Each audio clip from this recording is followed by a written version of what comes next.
Donc je suis extrêmement content d'être ici aujourd'hui parce que c'est le salon des marchés touristiques africains au cours duquel j'ai débattu sur le thème portant sur les stéréotypes et les stratégies à proposer pour surmonter les stéréotypes associés à l'image de marque de l'Afrique. Ce salon est d'une importance capitale parce que grâce à ce salon, beaucoup de spécialistes, beaucoup de chercheurs, beaucoup d'investisseurs nationaux et étrangers se sont réunis pour discuter sur des thématiques afférentes au degré de valeur de la promotion du tourisme sur le plan international. On a mis l'accent sur l'Afrique, notamment sur la destination Sénégal, pour montrer que notre pays, le Sénégal, va se développer d'un point de vue touristique si l'on parvient à surmonter l'image négative qui est associée à l'image de l'Afrique. C'est pourquoi nous considérons qu'en tant que spécialistes, qu'il faut nécessairement soutenir l'ensemble des personnes qui se sont spécialisées en tourisme, mais qui sont des journalistes. Parce que moi, je pense que le Sénégal a besoin des journalistes spécialisés en tourisme pour promouvoir la destination Sénégal. Nous ne devons pas accepter de laisser la valorisation ou la promotion de l'Afrique par des étrangers. Parce que si on le fait, l'accent sera mis sur le volet négatif. Le thème que nous avons développé aujourd'hui, destination, marque, destination et communication de crise, est en tout cas un sujet qui a fait jaillir beaucoup d'idées intéressantes à travers des universitaires spécialistes du domaine.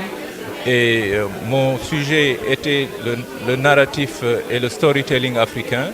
J'ai utilisé le cas du Rwanda, un pays que j'ai visité plusieurs fois et en tout cas qui a des choses à nous apprendre, même parce que c'est un pays aussi qui s'est beaucoup inspiré du Sénégal et je pense que le Sénégal aussi peut s'inspirer beaucoup du narratif qu'ils ont construit autour du génocide perpétré contre les Tutsis en 1994. Donc nous avons à apprendre des autres, comme les autres ont à apprendre de nous en termes de tourisme intra-africain. Il y a des moments où on n'a pas besoin de réinventer la roue, on a juste besoin d'aller faire du benchmarking et reconnaître aussi, en tout cas au niveau du Sénégal, s'assurer, en tout cas comprendre que le tourisme est transversal. Donc faire en sorte que les différentes institutions puissent communiquer entre elles et pour voir quel est l'impact de leur communication sur le tourisme sénégalais. J'ai été très honorée de participer à ce salon des marchés touristiques africains organisé par l'Agence sénégalaise de la promotion touristique qui travaille toujours pour valoriser la destination Sénégal au niveau national et au niveau international. C'est un honneur pour moi d'avoir participé à ce débat scientifique qui a été à la hauteur, vraiment. Et je salue vraiment l'initiative dont on avait besoin, surtout l'implication du volet scientifique des universitaires dans le milieu touristique. Car ensemble, on peut faire valoriser l'image de marque de la destination Sénégal, voire de l'Afrique. C'est un panel qui vient à son heure et voilà, ça a été organisé et les participants à tous les panels nous ont permis également d'avoir une idée de ce que le tourisme représente au Sénégal et ses différents démembrements.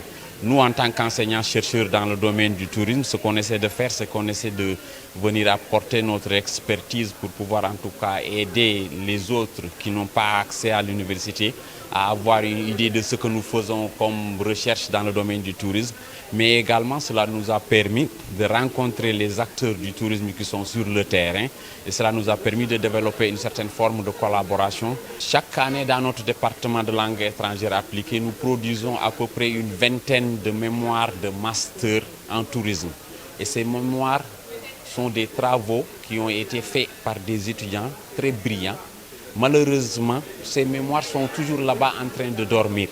Maintenant, il est temps que le secteur touristique, en tout cas les décideurs, puissent essayer de s'approcher de l'université pour pouvoir récupérer ces mémoires qui ont été faites dans ce domaine et d'essayer de les utiliser dans le cadre de la prise de décision. Donc aujourd'hui, nous étions là pour parler des visions stratégiques et de la gestion de crise de l'image de marque Afrique. Donc nous avons travaillé sur deux modèles pour contourner la perception négative que les Occidentaux ont sur l'Afrique. Donc nous avons d'abord travaillé sur le modèle de la co-création, donc qui est un modèle inclusif. Après, nous avons travaillé sur le modèle War Room. Donc War Room, comme vous l'entendez, chambre de guerre. Donc c'est un modèle qui a été initié d'abord par les militaires pour en période de crise ou d'attaque de regrouper l'ensemble de l'équipe pour travailler sur des outils pour contourner ces attaques et cette crise. Donc nous avons essayé d'adapter ce modèle sur le tourisme africain afin de le rendre beaucoup plus résilient. En ce qui concerne ce salon, donc, ça a été d'une importance capitale parce que ça a permis de regrouper l'ensemble des acteurs du tourisme du Sénégal et de la sous-région et même de l'international parce que nous avons vu des expositions des pays comme la Slovénie. Donc c'est un très bon début pour ces nouvelles autorités qui assurent la gestion de cette dite agence. Et nous pensons qu'avec le temps, avec des initiatives de la sorte, que le tourisme sénégalais va quand même aller loin.